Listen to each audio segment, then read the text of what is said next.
So let me start off by introducing myself, and then I'll hand over to you, Lisa, and you can just say a little bit about yourself, and then we'll start with some polls and get people kind of telling us a bit about themselves. So my name's Deborah Ives. I am in London, as I mentioned. I started Solo in Style probably about 15 years ago when I was sort of 50-ish. I'm now 65. I really started it just if I could connect with some other solo female travelers around about my age, and it's kind of grown from there. So everyone who is on the call is obviously a member of our community. So thank you everyone for joining and participating. And we'll talk a little bit about how we got started in solo travel, just to kind of spark up the conversation, and then you can ask any questions that come to mind. But first of all, I will hand over to Lisa. Lisa is a real kind of leader in the whole kind of solo female travel, and she has her whole website and her business, Girl About the Globe, and she's been traveling extensively for a very long time. So do you want to just say hi, Lisa, and introduce yourself? Yeah, hello. Thank you for having me on again. I always love having these chats about solo travel, and it's great to see so many people here as well.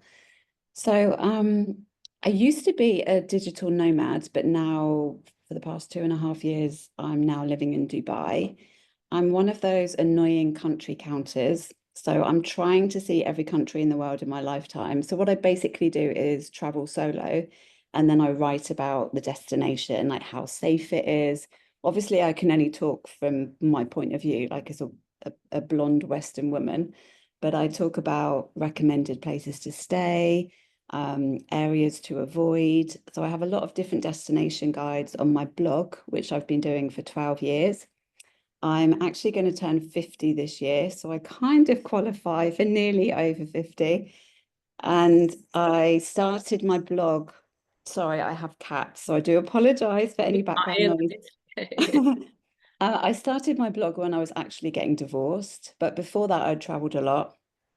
And there wasn't many travel resources at the time for women traveling alone.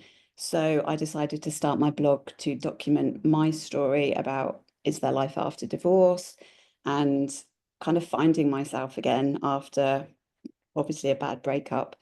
And then it's kind of evolved from then. Now I have a podcast. I'm going to be hosting a solo female travel summit in the next couple of months. I've got digital products. So what I have noticed in the last 10 years is the amount of women traveling solo. It's amazing. It's booming. Yeah, travel companies are now catering for, like you do, for women only tours as well. So yeah, that's a bit about me. Yeah, and I would say that when I first kind of discovered your website, you have so much information there. I would just give a huge shout out for anybody who wants to know about a specific destination. And you have so many resources there. But you mentioned getting started with your solo travel after divorce, and that was my story too. And I kind of I think I probably was about 50, and on hindsight, probably very menopausal, and divorcing and wanting to carry on traveling. And so that was kind of how I got into it, thinking that, you know, I wasn't going to let anybody stop me. I was going to go do my thing. And initially it was very empowering. And then I had a few sort of trips that weren't that great, and kind of learned a lot along the way. And for those of you who are looking now at the poll that's running, I'm just kind of seeing how many of you the poll is, are you already traveling solo? And from our question from our group here today, quite a lot of you already are. So this is great. We can all share tips and tricks, and I will share those results. Let me see this is all new technology for me. So so if I end that poll, I can share the results, I think. So hopefully you can see out of our group, please shout if you can't see, but you can see the results of that poll. So over 50% of you have been doing it for years, which is great. So I'm not sure we are able to tell you anything particularly new in that case, but we would encourage everyone just to share. And we do have a few topics that we wanted to cover today. And one of the reasons for doing this is we'd like you to come along and ask any questions that you might have. So please feel free to drop them in the chat, and Lisa and I will kind of keep an eye on the chat so that if there are questions coming in, we can get to them. But I mean, one of the biggest things certainly that comes up in the group is how to get the courage to start that first solo trip.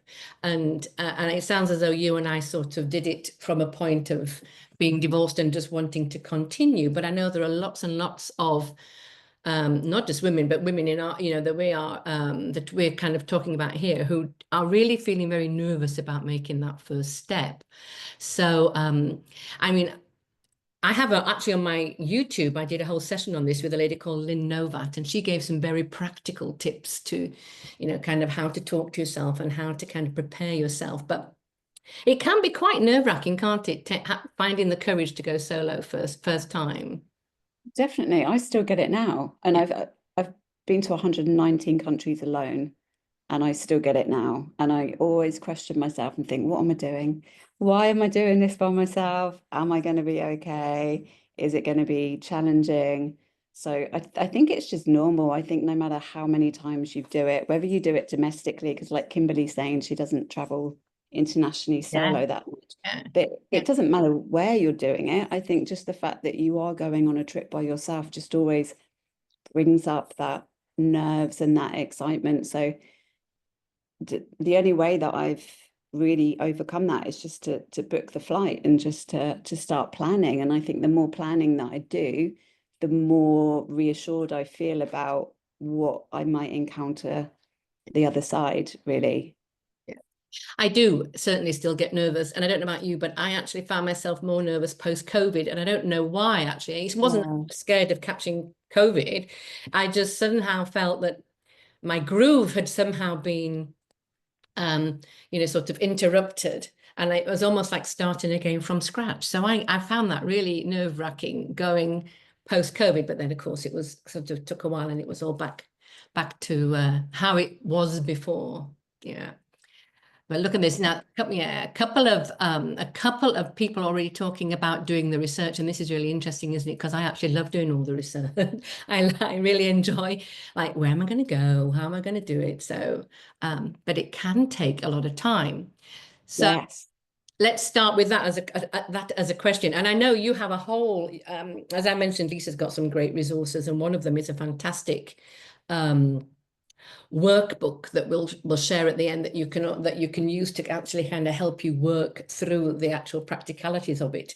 But how do you figure out where to go? What's that first step for you?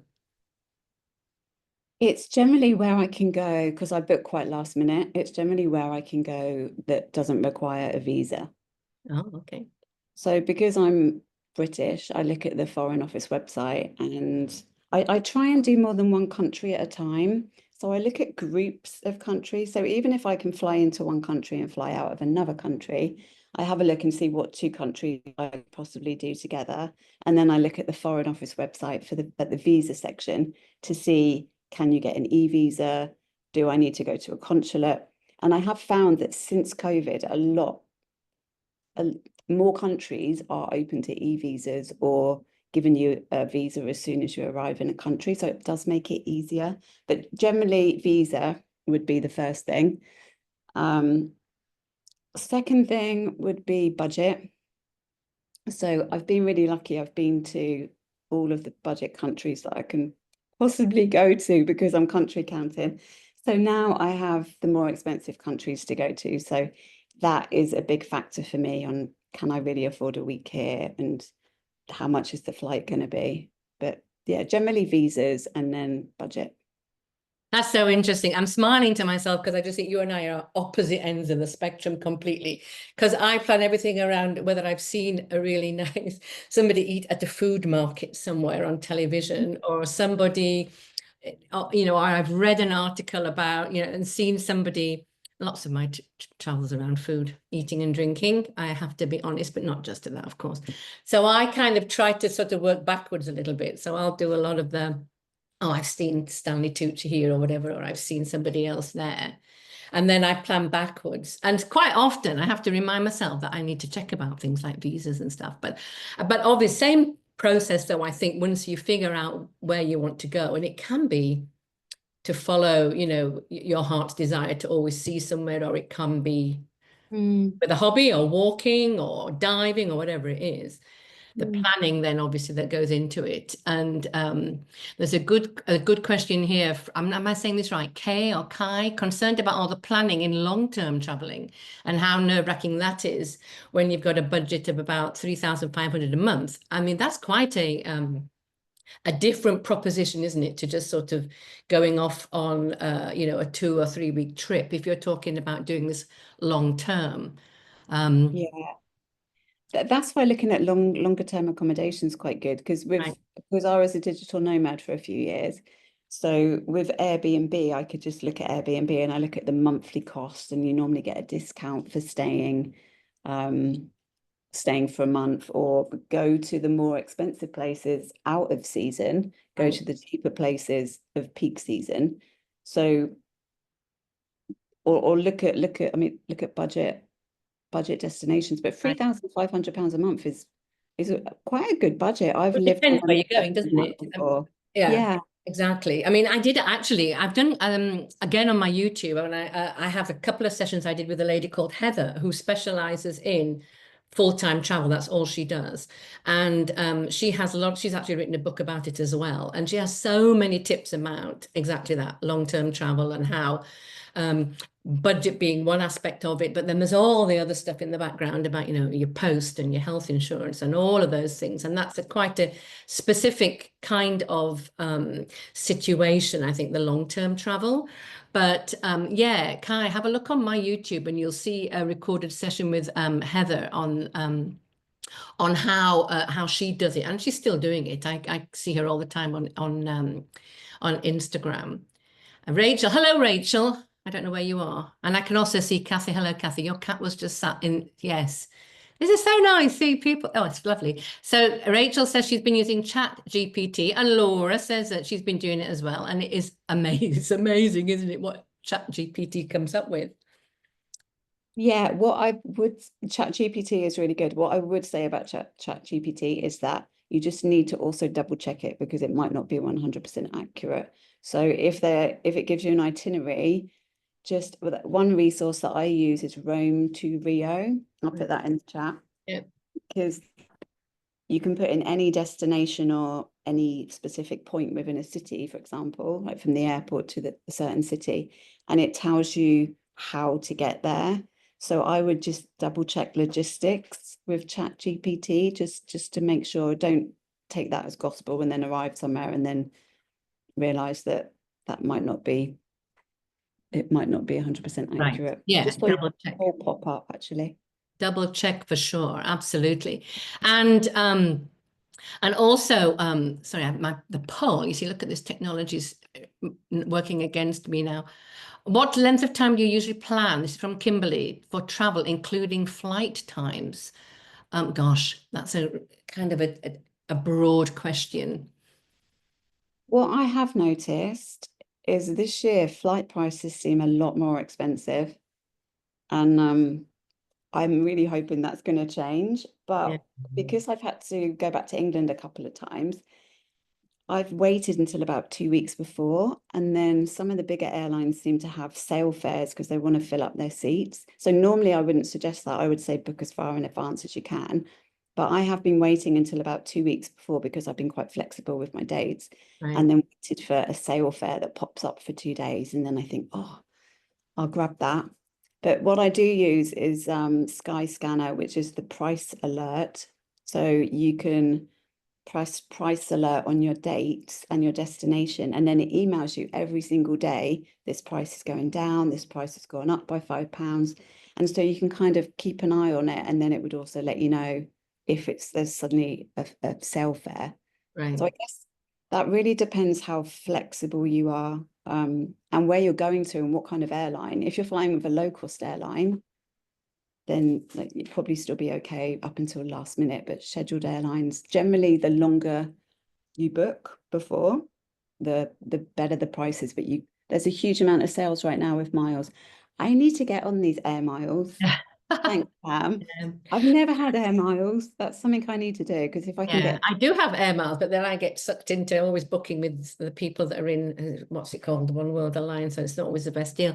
But I'm just wondering whether Kimberly, whether she means like, do you go for longer? Do you go for longer if you, I mean, you mentioned when you're introducing yourself how you like to kind of tag on some weeks here and oh, weeks there. I mean, I think, but you know, I misread it. no, no, Yeah, no. no, I you're think right. I think that what how you answered was a very, very good point about how far in advance to book flights. I mean, if you're not stuck to, you know, work schedules and you're a little bit more flexible on your timing, it's hard sometimes though. If I mean, I've worked all my life in the corporate world until very recently, so I'm used to having like, you know, 2 weeks here or a week there. So when I booking a vacation, then I always think I'm limited in time. But you, of course, you can be a lot more flexible if you've got that time. And if you're going to go all the way to if you're going to go all the way, you know, somewhere, I don't know, out into the wherever into Southeast Asia for us, for example, from Europe, then it makes sense to stay a bit longer. So yeah.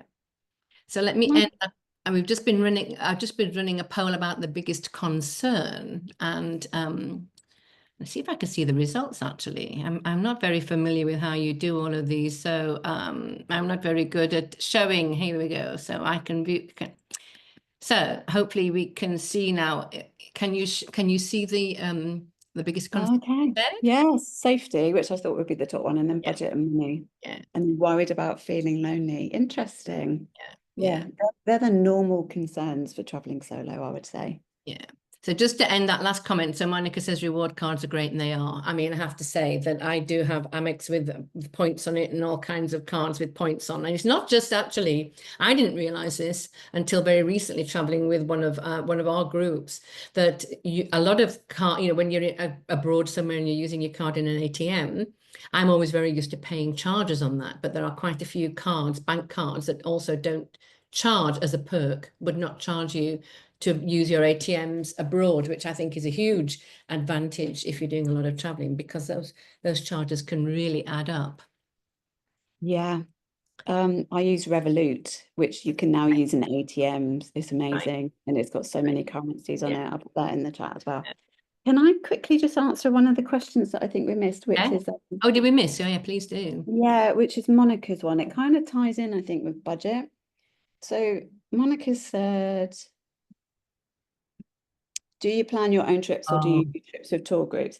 So I generally plan my own trips, because obviously going by yourself can be cheaper, because I try and stay in budget accommodation. But in November, December, I actually joined a tour group for a month, and I paid more for that, because logistically it would have been really difficult for me to figure out how to get from place to place. It was the 10 least visited countries in the world. And if you miss a flight or they cancel a flight, you can be left on that, not like it's a desert island, but you can be right. left on this Remote. island for, Yeah. yeah, for an extra week or Yeah. something. So Yeah. the planning and the timing of it was quite stressful. So I thought I would rather just come along, enjoy myself, not have to do anything apart from actually be on holiday, and let somebody else organize and deal with all the logistics side of it. So I do plan my trips occasionally, but I guess if you're worried about budget, then going by yourself is generally cheaper. Yeah, it can. I'm sure it can be. I mean, just for anyone who does want to do tours, we now do have our own solo in style tours that we run, where we take between sort of 12 and up to a maximum of 14 um, from our community. So ladies who are in the solo in style community, we go all over Europe. We've just launched Morocco and other countries, and there are some safaris and also Asia. And I think one thing I would say that works really well in that situation is a lot of women who travel with us will add on before or after. So you get the best of both worlds. So you'll come, for example, on a tour to Italy, to Tuscany or whatever, and then You might want to do a week on your own and see more of Italy, or you might want to kind of add on at the end and go somewhere else. So, so I think a combination is great, and I will share the link. At the end of all of this, we'll be sharing links, and I'll be emailing afterwards, of course, with certainly the list of all the tours that you can book through Solo in Style. So I was just jumping ahead to another, and I think it's Monica's question again. Is it Monica? Where did I see her? Or maybe not. Global ATMs. Yeah, she said. Oh, here we go. My Victoria's question. I think my main worry is feeling ill or having an accident whilst away on my own. And actually, I received a question in advance from a lady called Helen, and I'm not sure if she's on the call, but she was asking as to whether there was any way that you could register as an overseas traveler in a foreign country. So if you had an accident, there would be somebody who would be contacted. So the consulate, obviously, I know that you can do that. So if you're traveling abroad and you want to register with your embassy, in that country, you can do that as a foreign tourist. But yeah, that is certainly a concern. Victoria, were you going to say something, Lisa, to that point? I've been ill a couple of times, and I've stayed in an Airbnb, and I've been ill, and I was really grateful that I was actually in an Airbnb, because the host was making sure that I was okay. She let me stay for an extra couple of days until I recovered. I've also had people that work in guest houses look after me when I've not been feeling very well. I think one of the main things about solo travel is that it really does make you very strong, and you are the person that generally needs to look after yourself, but you do see the kindness of strangers when you need something. Definitely. Yeah, And definitely. that's where travel insurance comes in important if you do have an accident, for medical at least. I've just written that in great big letters on this piece of paper in front of me, travel insurance. Yeah. Please, please, please, everybody, get travel insurance. But of course, you still have to, if you are ill. There are lots of women, this comes up a lot in the group, posts that come in the group from women who've had, terrible accidents whilst they've been away, or been taken ill whilst they've been away. And clearly in this day and age, when we are generally connected to people back home through Facebook, WhatsApp, or whatever, we can obviously keep in touch, but it's not that helpful if you're thousands and thousands of miles away.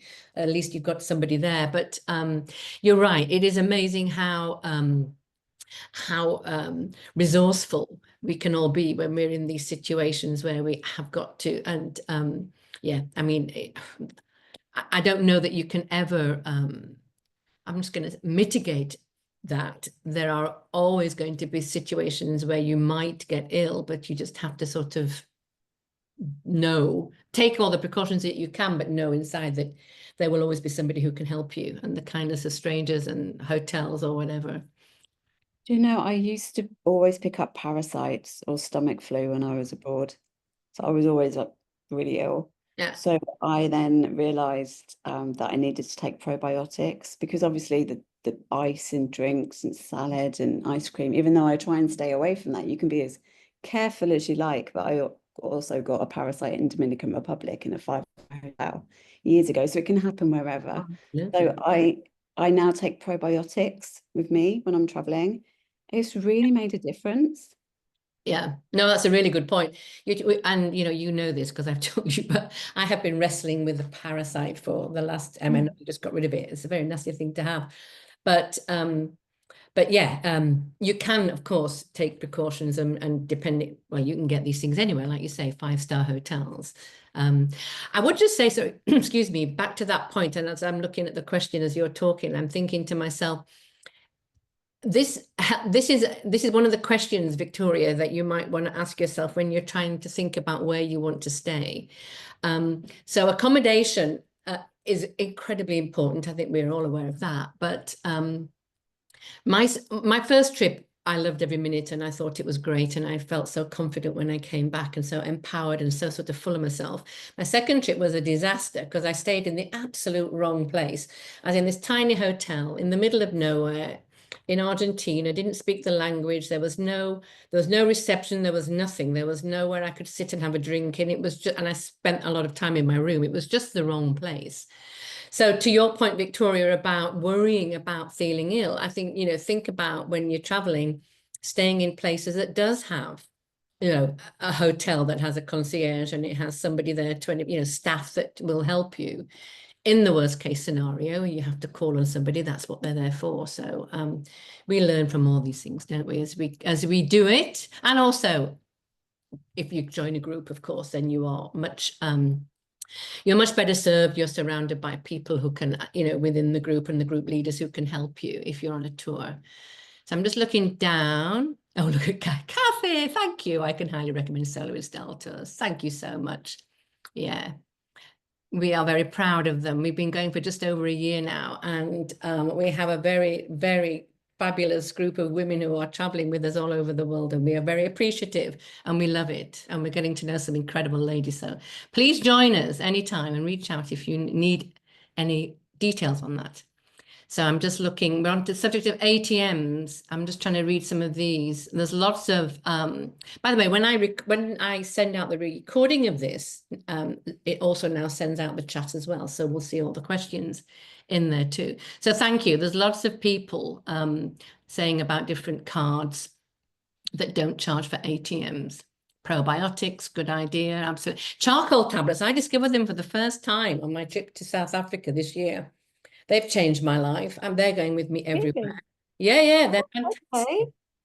I'm going to get some of them. I've only ever had it in a detox juice. So thanks, Cindy, for the... Yeah, they are fabulous. Well, sorry, they're fabulous. That's a terrible, ridiculous thing to say because you take them when you're not feeling well, but they were very helpful, really, really helpful. And yeah, you're right, Cindy, it does help flush out. Hi, Cindy, flush out the toxins.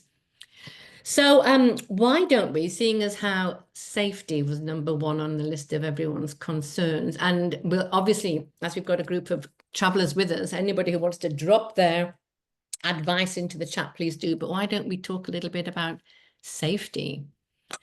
Where shall we start with that?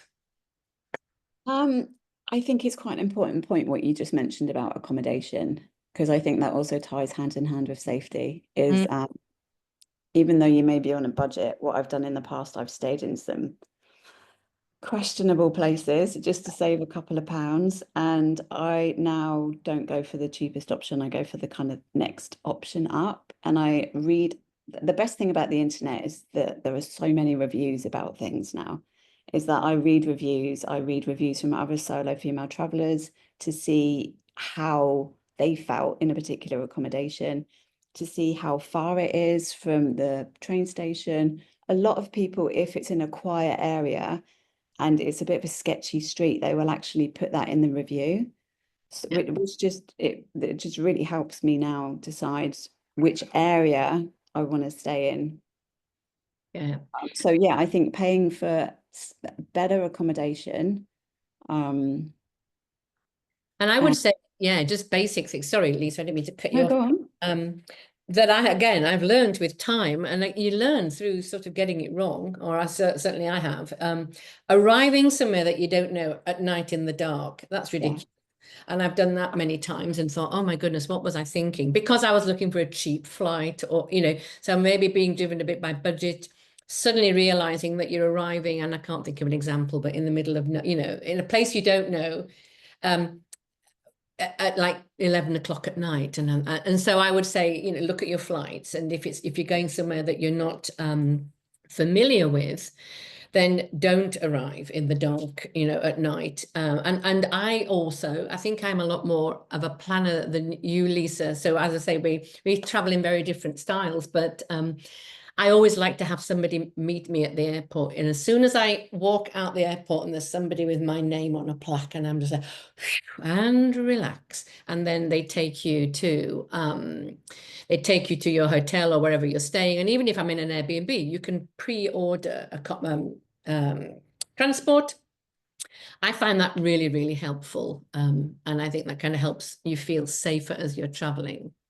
Yeah. Definitely, because in a lot of airports that I arrive in, you get people that just go, they come straight over to you and taxi, taxi, madam, taxi, taxi. Yeah. And if I've arrived late, I'm jet lagged, I'm tired, I haven't got my wits about me, I'm not being vigilant. In the past, I've actually gone with the people that say taxi, taxi, Yeah. and I don't recommend people doing that. Just go to a proper taxi Yeah. queue.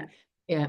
Be in a licensed cab because you don't know whose Right. taxi you're getting in really. But now I always make sure that I have a transfer from the airport, and then if I'm going to the airport on the way back, I generally look at public transport or figure my way. It's easier for me to figure my way back to the airport than it is Right, out. from your airport, absolutely, exactly. Yeah, Especially if you've just done a long haul flight and you're just jet lagged and all the rest, definitely. And also, I would say with the advent of eSIMs, and we can talk about eSIMs as a separate subject, but being connected and actually most airports have Wi-Fi now, thinking about it.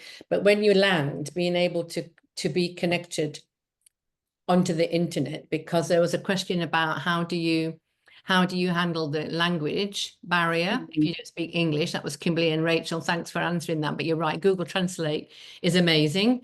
And I have gotten my way around all kinds of places with Google Translate, and it really does work. But you do need to make sure that you're attached to the internet in order to use that. So I do think now, that's very important when you're landing somewhere. We're assuming everyone's flying somewhere, though not, of course, people are driving or arriving in lots of other ways. Other things about safety. I mean, I always let people know where I am. that's what Rachel's just dropped. Yeah, she Oh dropped yeah, a she pin. dropped a pin. That's such a good idea. Yeah. Yeah, Laura's agreeing as well. That's so true, Laura. You just have that, and I just wonder what we did before we had the internet. I mean, I didn't travel solo before the Oh, internet. I did. I'm not old. But when you look at there's lots of intrepid travelers who've gone off around the world with their, Lonely Planet guides and things. And it's like, oh my goodness, what and I do remember when I was young traveling my first like trip without the parents, going to Malta and trying to figure out in a public phone box how to dial home to tell my parents I'd arrived safely. And nobody knew, what the Yeah. national dialing codes, all of that. It was all very different. But yeah, I didn't speak to my parents. Oh, sorry. no, I Go was just on. going to say to Laura's point, and it is really nice to let people know. And sometimes if you're feeling a bit sort of lost and lonely, it's nice to kind of chat with people back home. That's always good. Yeah. I didn't speak to my parents for a whole month when I first started traveling when I was a lot younger. And they had no idea where I was. I always leave a rough itinerary of where I am. Like now it's obviously a lot more detailed, but even though I live independently, I still give it to my parents because I'm single, I don't have a partner. So at Mhm. least they can track. And I gave them the phone number of the tour guide and I said, if anything happens or if you're worried about me, here's the phone number of the tour guide. And I was getting SIM cards in every single place that I arrived. So now it's so much easier to be connected. And even if you get into an Uber, you can send your where you're going to Yeah. someone. Yeah, yeah, Someone. absolutely. It's so much easier to stay safer, I think. Yeah, I agree. I mean, there's a lot, Kathy, you're saying you share with your sister, me too. And I know that she kind of stalks me a little bit on where I am and everything. But it's good because if she doesn't see me for a day, Laura's agreeing as well. So I mean, I'm just thinking before we move on, because there's a couple of other questions that are changing the subject slightly, but anything else on safety? Choosing, Yeah. go Oh, ahead. sorry, go on. Oh no, go, go, go. I always look at the Foreign Office website because this world is just crazy that we're living in now, and things are changing so quickly in a country. Obviously, if you're going to mainstream countries, you're kind of fine. But I always check the Foreign Office website and they're always very cautious anyway, but I do just check which areas I shouldn't be traveling to. And then I always ask locals when I'm there, especially the hotels or accommodation, like what areas should I not go into? I generally don't go out by myself at night time. As soon as it gets dark, I'm either staying in or I would get a taxi on a taxi app to say I don't know, a culinary tour or something like a bar tour or a food tour where I'm Yeah, actually out with people and I'm able to sample the nightlife and go for dinner with other people yeah, and then get a taxi back. So yeah, I'm yeah, probably over cautious at night time, but touch wood, nothing's happened to me. And I've been to 152 countries yeah. and I've just erred on the side of caution But in the dark. yeah, and Yeah. I think you would, I mean, a lot of the things that you say, I practice in London. I mean, I do go out in London on my own, and some people who traveled to London might think that they didn't want to do that. And I would say, oh, don't worry, it's perfectly safe. But you have to be cautious.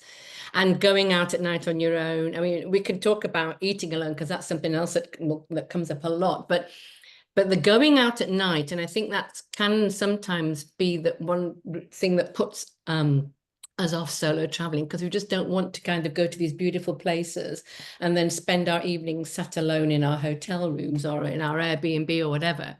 So, I mean, I think, again, it's back to your choice of accommodation. You made some great points there about joining tours, walking tours, theatre tours, meetups. There are meetups everywhere. And lots of Facebook groups just related to a particular country or people who are living in those countries, where, if you go and and there's lots of other services where you can join platforms and then pay to be connected with locals when you travel, and they will meet you.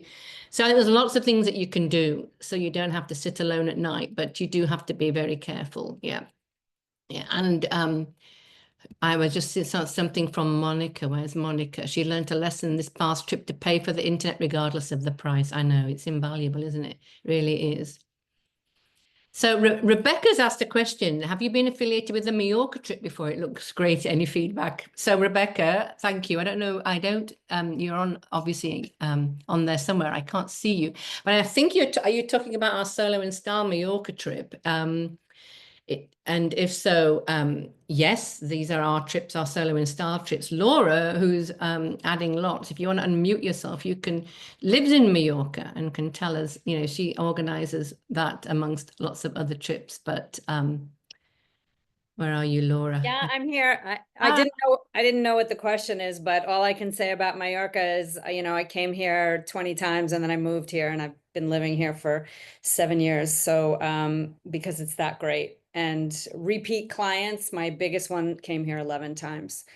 So it's just amazing. And we have an event starting in 1 week. We do. I'm coming out next week to meet you, so we can meet our 10 ladies on this one. And Kathy's coming in November, I can see. And I know we have other ladies. I can't see everyone's names at this point, but and I can't see everybody on the screen. But so yeah, we have a future. We have a place free for Mallorca in December if anybody wants to come and do Christmas in Mallorca, or Christmas markets and Christmas spirit in Mallorca. And then we have, I think, 3 or 4 next year as well. So yeah, thank you, Laura. So we're whizzing through all of this. Is Mallorca 2025 booked? We have, oh no, actually we just had a cancellation for November, I think, right, Laura? Yes, we have one for November, and then we have a couple for December as well this year. Yeah, brilliant. So Rebecca, get in touch with Laura. You'll find everything on the website, and also on my website, you'll find it all in the group. Laura, you can also put your email maybe in the chat. That would be brilliant. Fantastic. So we're still on accommodation, and Kimberly's saying, is Airbnb the most recommended booking for safety in other countries? And Rachel's saying, I think it depends on the country. I have used Airbnb a lot, and I have to say, I always find it, I've never had any problems myself, but I do know that safety has come up as an issue. I mean, Lisa, have you had any trouble with Airbnbs along the way? No, I do agree with what Rachel says, though. It does depend on the country, really. And if there are certain countries where you might just feel more comfortable getting a hotel or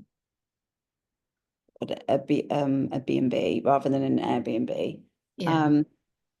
I think you're okay in the main, if you think about the main holiday destinations, so the main touristy destinations, like Albania is great. I loved Albania, but it is very rustic, and the tourism infrastructure isn't as geared up as other countries in Europe. So if you're going somewhere that is a bit more of an emerging destination, Airbnb might not really be the best accommodation for you to stay in. Yeah, I would agree. Read reviews. Yeah. Just read reviews, and then compare the prices for accommodation, the other accommodation, then you can compare. I don't stay in Airbnbs anymore because I do get a bit of travel anxiety. So if I'm on a plane and it's delayed and I arrive in the country and I haven't got Wi-Fi, this is why I stopped doing it, then I just feel really anxious because I think the host is waiting for me. They know what time I'm coming in. Yeah. So I'd rather just turn up at a hotel and Yeah. where it's 24/7. So if something does happen to my flight, I know that reception is open 24 hours. I have been caught out a couple of times knocking on an Airbnb door in Spain, waiting for the host, and they've not been there. Yeah, I mean, there are so many comments in the group that come in about it. In fact, I know Kathy will nod at this because I know Kathy helps admin the group, so thank you for that, Kathy. But we get lots of complaints in there about Airbnb, and then women who host their own Airbnb jump in to kind of obviously counter those arguments. But yeah, I mean, I would use Airbnb if I sort of in places where I knew I was going. So Paris, if I was going to Paris or places in Spain, I use a lot. I wouldn't use Airbnb. But then half the time, if you booked a small hotel somewhere, say, I don't know, in Thailand, it might be on Airbnb anyway. It's all merging a bit now, isn't it?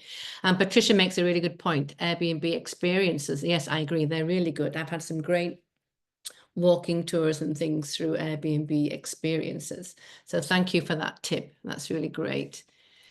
So yeah, so that's safety. Unless anybody else has anything they want to share on that. I'm just looking at the time. I feel like we've got at least 20 minutes to go. And I know you're going to share your workbook, Lisa, towards the end, but I'm just wondering if we want to other topics that I know come up a lot, and maybe nobody in this on our call today has an issue with eating alone, but that comes up a lot in the group as to areas of concern when traveling on your own. And I think we can all identify with that. And there are so many instances that I read of where either we have been refused a table in a bar or a cafe or a restaurant because we're on our own. And that's happened to me. I planned a whole holiday in Cornwall around this famous fish restaurant. And when they finally opened for bookings, they said they wouldn't take bookings for one. And so you have that experience right through to places where they embrace you with open arms and you can sit on a terrace, all night and have a drink or whatever. So how do you deal with eating alone? First of all, does anybody find it an issue? You just say yes or no in the chat, but it does come up a lot. How do you deal with eating alone? I eat early because I do eat early anyway. I think being from England, I'm generally 5 or 6 o'clock, I want to be eating.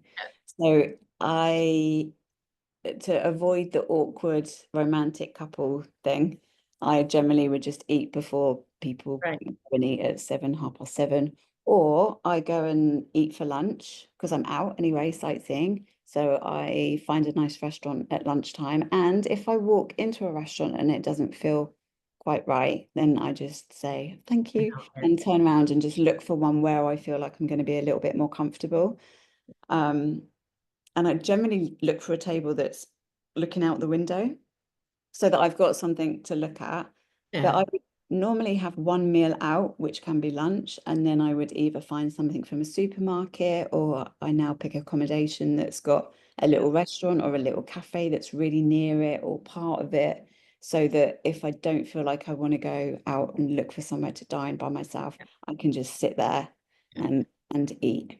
But just take a book or a journal, or I mean, nowadays everyone's on their phones anyway, aren't they? So you just take the phone and connect with someone at home. Yeah, it seems to be that most people are reasonably comfortable. And Laura makes a great point. And I have had some of my best meals ever, like on my own at the bar, where you can see the kitchen behind. And I have also had some great experiences where being on my own, you get given little, here, try this wine, or have a sample of this starter, or have a little bit of our signature dish. And that's happened quite a lot. And I love all of that. And then also, to your point about lunch, I mean, especially when we're sort of relaxed with time, I love a nice long lunch. That means then that you don't necessarily need an evening meal. You can just have a snack. And quite often, in some places, you get these massive portions. If you're on your own, you can't always eat them and you can take them back. Kimberly's saying have a kitchen so you can avoid Yeah. foods you can't eat too. That's a really good point. But it does, I mean, it is becoming so much more accepted now, isn't it, to see solo diners. But I mean, I've had awful times when I've been stuck right at the back of the restaurant next to, you know, the toilets and rushed through a meal because the waiting staff just feel really uncomfortable, even if I didn't. And so I really hope that's changing now. Yeah. And Rachel says, eat earlier, have a big late lunch. I agree. I like a nice long lunch. It's the only thing that I struggle with sometimes. Yeah, it is quite tricky, isn't it? I mean, you can always practice at home too. I mean, I take myself out for lunch in London quite often. And I quite enjoy that actually. This is why the communal tables, Yeah. Laura, that's really good. Good. Is it Wagamama's? If Does you can Mama do that? Oh, I don't know. yeah, Yeah. they've got bigger tables. Okay. Yeah, if you Oh, look I like see. Monica's just clarified her question. Can I just make a point about eating though, and then we can move on because Monica's talking about the being lonely in general, which we can touch on. So years ago, when I went to India, I went to this I was on my own, and I went to this beautiful hotel. It was very small, and it was this converted old castle. It was stunning. It was gorgeous. And then when I went for my breakfast, there was something like five tables in an open courtyard. So I sat and had my breakfast, and there was this. They happened to be Scottish, but it doesn't really matter. A Scottish couple next to me, and so we got chatting. And how are you? And all this, that, and then I went off and enjoyed my day. When I came back at night, they had asked for my place setting to be added to their table. So when I got there for my dinner, they're like, oh, we've moved you over here. Come and sit with us. And I was mortified because I didn't want to sit with them, but I didn't know what to say because I was thinking, I can't be churlish and say, I'm going to sit on my own because I'd literally be like 5 feet away from them.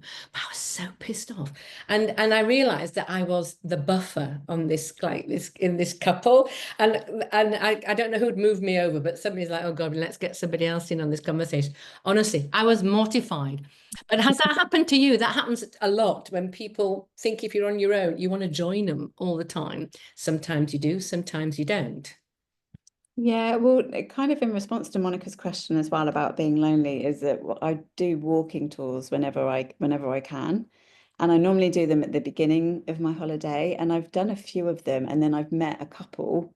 Sometimes you meet others, if there's other solo travelers on the tour, you gravitate towards each other. But there's been a few times that I've met a couple and then they said, oh, come with us to go for dinner afterwards. And yeah, it's because I think they've got nothing else to say to each I know. other. So it's I'm quite nice getting to have better that at extra that now, person there to yeah. Oh, it's a tricky one, that one, isn't it? The other tricky one, and then we can move on, is when you say to somebody, oh, I've just come back from this wonderful solo holiday, and they go, oh no, if only you told me you were on your own, I would have come with you. And you just want to say, well, actually, it's a solo holiday I really want to be on, but a lot of people don't understand why anybody would want to go on their own. I was thinking about this, and maybe it's extroverted people that need to be around people all the time. But the irony is when you solo travel, because I'm quite introverted, but then I've also got a bit of an extroverted side. So I can be extroverted. I can be on a walking tour. I can be on learning how to cook or make sushi. And then I've got a chance to actually be social and to get to know people. And I think that's what I like about solo travel is that depending on where you go to, sometimes it's difficult to even find that solo time because you're getting invited here, there, and everywhere. And people are interested. They want to know, why are you traveling alone? What's your story? You definitely do meet, I think, more people, and that's why I think it's also quite nice, you know, if you are, for example, Monica saying you're extroverted, you need to be around people. That's why small groups, I think, are probably a great travel because you're solo, but you're not alone. So you can dip in, you can dip out. There'll always be somebody there at meal, you know, having meals. There'll be people if you want to kind of hang out together, but if you want to just go and do your own thing, it's absolutely fine. So it may be that, you know, that's a really great solution for you, Monica. So, but Patricia loves to travel on her own. It's a nice mix, isn't it? Yeah, Monica's exploring groups. Perfect. So Alison says, yeah, how brave you are. I know that's the other thing, isn't it? How brave are you? That's Alison. It's true. People do say how brave. Hi, Alison. They do say that. I don't know whether I don't know. Maybe the first times I felt brave. My sister's just coming to solo travel now, very late after being married for a very long time. She's on her own, and she hopes she's not on the call. She doesn't mind me saying this, but she's now trying to find the courage to go, and she obviously will, thinks it's a brave thing to do, and it is a brave thing to do for many people. I felt it was a brave thing to do too, but It's a brave thing to do. It's very empowering. But now there are so many travel apps as well where you can actually meet other solo travelers. I haven't used them, so I can't vouch for any, but I know that if you type in solo traveler app, there yeah, are I used ones to where be you can members meet of. other women. Yeah, I can't remember the names. That's not good, is it? I will find them though, and I'll drop them in the follow-up email because there were a couple that were quite good. One's called Meet Her, I think, and it's like all in one word, Meet Her, and that's exactly that. So you can sign up to the platform, and then you can put in the country, and a local woman will come and meet you. And I'm pretty sure that's what it's called, but I'll check. Let me. Greet her, Greet because her. Thank you. Greet her. I use that service in Bali Yeah. once. Yeah. So Greet. that's another good thing actually. If you're worried about being ill or something happening to you, you can use a greeter service. I mean, I probably wouldn't pay for it again because I found it more than my budget. Right. But if you're worried about not having someone in the country, you can use that service for a few Yeah. hours, and then you've got their number. Yeah, So exactly. it does It's just happen that, to you. yeah. Little I'll bit of put them in. reassurance, isn't it? Yeah. Cindy, thank you for sharing that. So from the other perspective of being an introvert, yeah, yeah. So it's good that you're happy on your eating on your own, but then sometimes it can be a bit much to be always in a group. Greeting, yeah. Thank you, Lisa. That was it. Okay, so we're coming up to the top of the hour. I'm going to stop maybe now, unless there's any burning questions. So please, oh, hang on, is that another one that's just come in? I love being on my own. Yeah, I know. That's one of the big things, isn't it? And I think that's one of the reasons why a lot of us love to travel on our own, is that we just don't have to take care of everybody else, that you can kind of do exactly what you want to do. Can I just add to that? Oh, please do. Yeah. Something I've realized, because I do quite a lot of personal development work on myself, but something I realized this year is that I used to be a people pleaser. And when I go solo traveling, I don't have to worry about anybody else. I can just focus on myself. And I've only just realized that that's why I love solo travel so much, is because I was giving too much of myself and too much of my time to other people. Yeah. When you solo travel, yeah, Rachel's giving me a thumbs up. Yeah. You're just pleasing yourself, and Yeah. it boosts your self-esteem, it boosts your self-worth, and yeah. Bye, Laura. Laura says saying goodbye. Isn't it true? And I as I host some of the tours with Laura, and we look after people, so we're looking after our group, but within that group, everyone's doing, can do their own thing. But when I'm on my own, say if I'm traveling with friends or with my family, I always just, go with the flow. It's like, yes, whatever you want to do, that's fine by me. That's fine by me. And then you end up coming home from a place thinking, well, there was only one thing on my list of things I wanted to do, and I haven't even done that because I was too busy trying to keep everybody else happy. Yeah. So, okay. So, I don't know if anyone has to drop off, but we just have one. I don't know how much time you need for this. But we just have Lisa has this fantastic workbook, and I do really recommend everyone looking at Lisa's website. Now, as I say, we'll share all of those links, but can you share your screen? I think I enabled share, but this is a great workbook for anybody who needs a little bit of help planning. And maybe if you could just take a few minutes and just kind of walk us through that, Lisa, and then we could have a look. Can you see my screen? Yeah. I know that a lot of you said that you've solo traveled anyway, so you've probably got ideas of destinations where you want to go to. But I created an interactive workbook, so you can keep copies of it and use it for every single trip. But what it does, it takes you through, I think it's 12 different stages of how to find the right solo destination for you. The best thing about solo travel now in today's age is that there's so many different things you you can do as a solo traveler. So you can go, like you were saying before, I think you can go on diving holidays, you can go on culinary holidays, you can go on fitness holidays. There's holidays for solo travelers that cater to every single type of activity that you want to do. So this workbook takes you through all the bucket list. You make a list of all the bucket list experiences you've ever wanted to do. It helps you shortlist down destinations that might be good for your next solo travel trip. This stage here includes all your different activities. And then I've got links to different articles which say which countries are best for culture, which countries are best for history, for diving, for wildlife, for movie tourism, which I meant to say earlier, movie tourism is just huge now. And I know that Paris, for example, is really popular because of that series, Emily in Paris. Emily in Paris, yeah. I think it's a Netflix series. Yep. So you might want to choose your destination because of Game of Thrones or Emily in Paris. So this just really helps you shortlist. And then the second stage is determining how long you can go for. So there might be places that you want to go to for a long weekend, or that you can travel to for a week or 10 days or longer, depending on where you are in the world and how long the flight is going to take.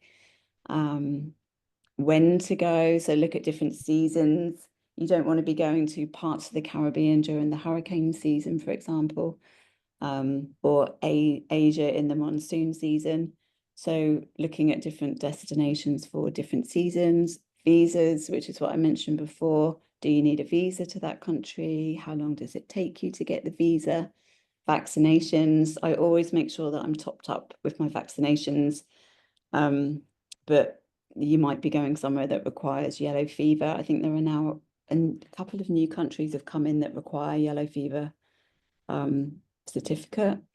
And then working out your budget so you can shortlist all the ideas of the destinations that you want to go to and how much you think your trip would cost. This does actually include a travel budget planner as well. And then booking your flights. So deciding if you want to have a stopover, if you're going to a longer long haul destination. So for example, where did I go? I went to Bali, but my flight stopped in Doha. So I could have stopped in Doha if I wanted to and stayed overnight. There's a bit on planning things to do. And then with this section, because if there's a lot of things to do in a country and it's difficult logistically to get yourself from place to place to place, or to maybe stay in 3 places in a country so that you can see things, I've also included a section there that says, can I do this myself, or do I need to book a tour? Because sometimes having a tour is easier if there's a lot of different destinations that you want to visit and a lot of things that you want to do.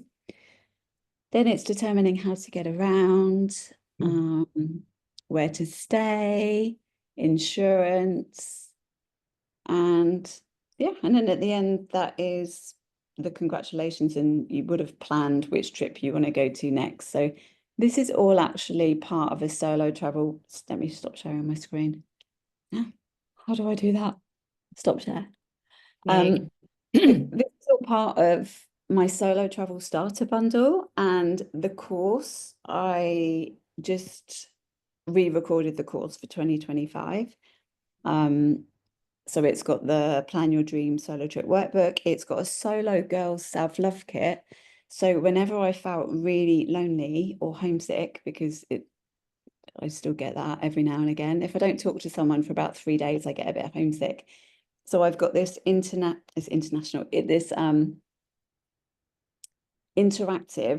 workbook that boosts my mood. And I created that for myself. And I thought, well, if this is helping me, maybe it's going to help other people. Then I've got 101 solo travel tips. I've got a travel anxiety meditation because I do get anxiety about flying. So it encompasses about 10 different things within my solo travel starter bundle. And just if anybody's interested, there is 50% off for your community, just to say thank you for hosting me. But I think you're going to be sending that out on the email, aren't you? I am, yes. And I'm trying to share my screen and I've got too many things open at the moment, so it's not really working very well. But yes, I will send out a link. The follow-up email will have the recording for our chat and then any other bits and pieces that I can think of links to add in. But yeah, so there is a link to order this bundle that that Lisa just mentioned with 50% off with a code for Solo in Style. So thank you for that. But it is super interesting.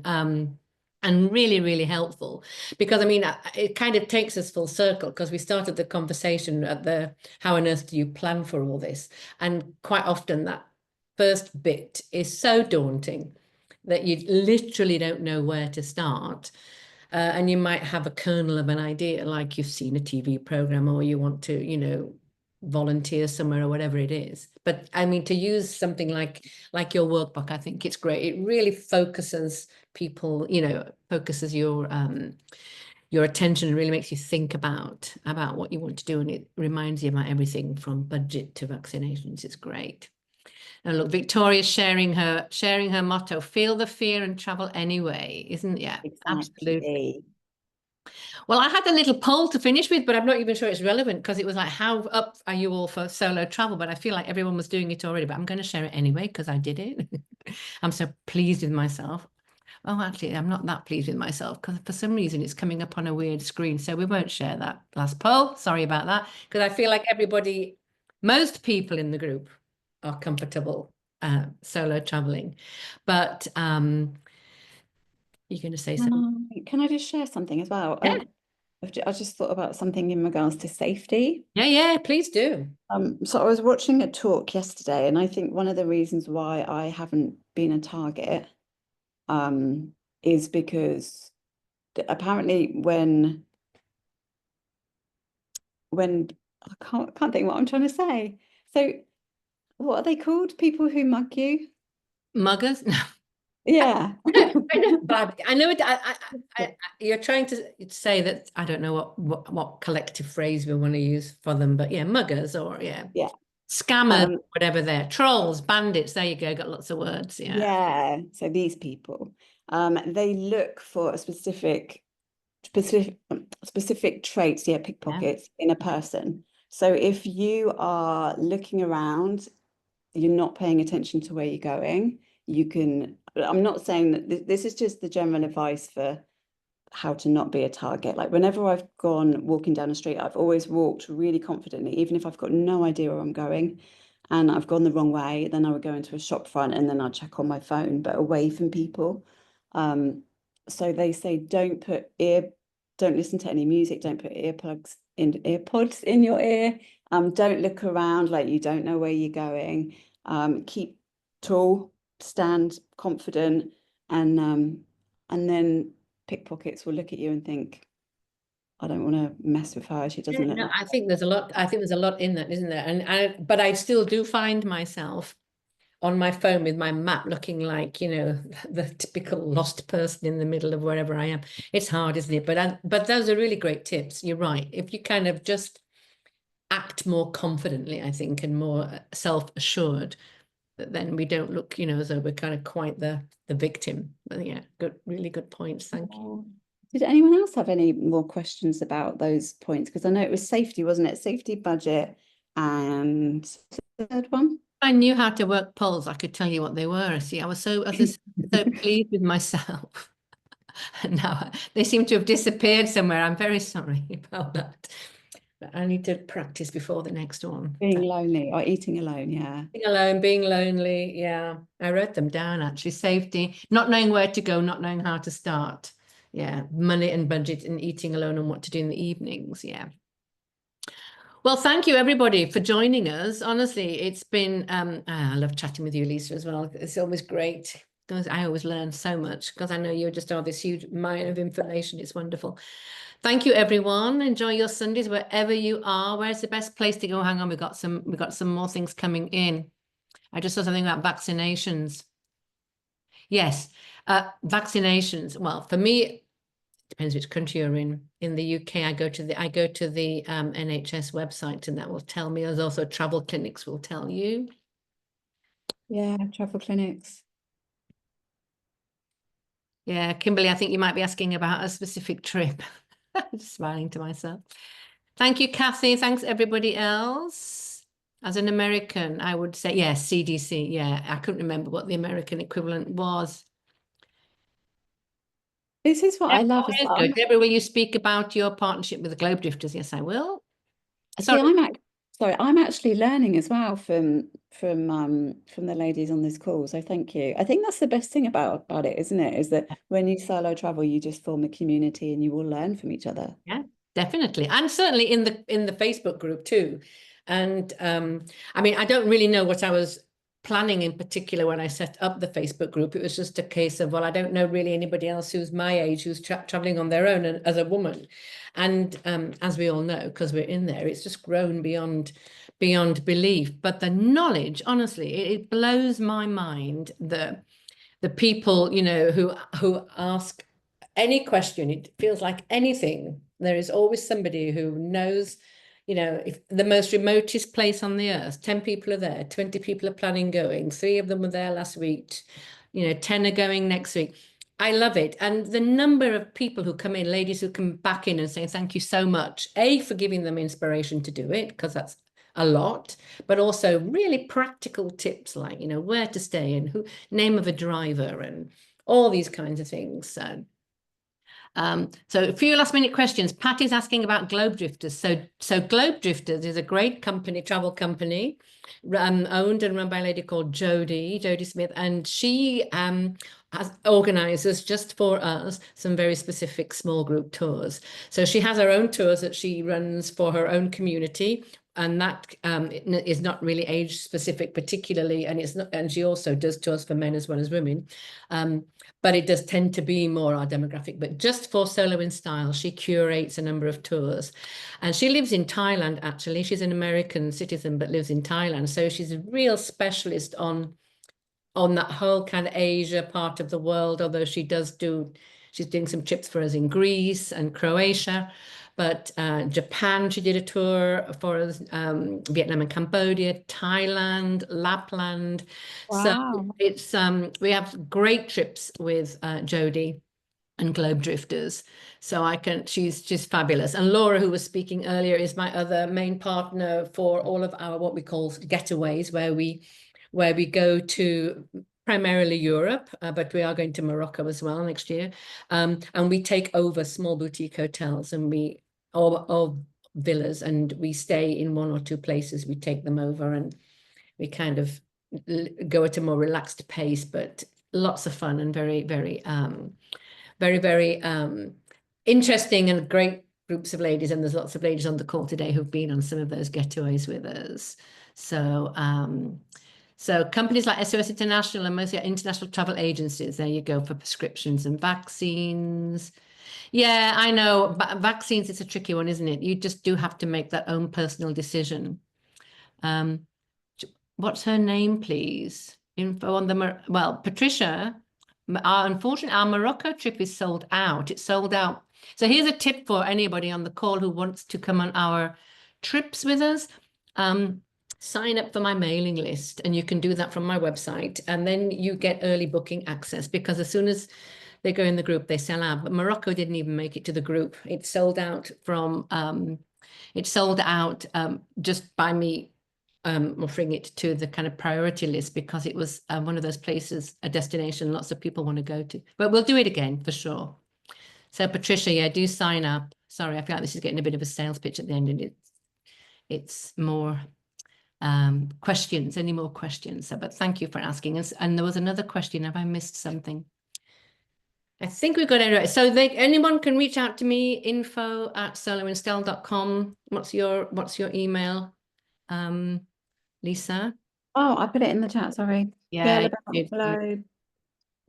Hello@me.com. And I've been to some very weird places. So if you want to go to places that are not mainstream, then then just send me an email. I came back from Papua New Guinea in January. I was there solo. I know, and if you read all the travel advice, people say don't go there. But what I have realized is that there are certain parts of the country that are still okay. Yeah. Yeah, I know it's tricky, isn't it? Because then you have to think about insurance, but that's probably a whole different topic. So I am going to say thank you, everyone, unless there's any last questions. I feel like we've covered a lot. We've shared, as I say, you'll all get an email. I'll put everyone's websites, email addresses, links to your starter kit, Lisa, with the offer for anybody who might want to take you up on that fabulous opportunity. But please just reach out. I think we're a very open community, either through the group or via emails. We're always love to hear from everybody. And thank you so much for joining.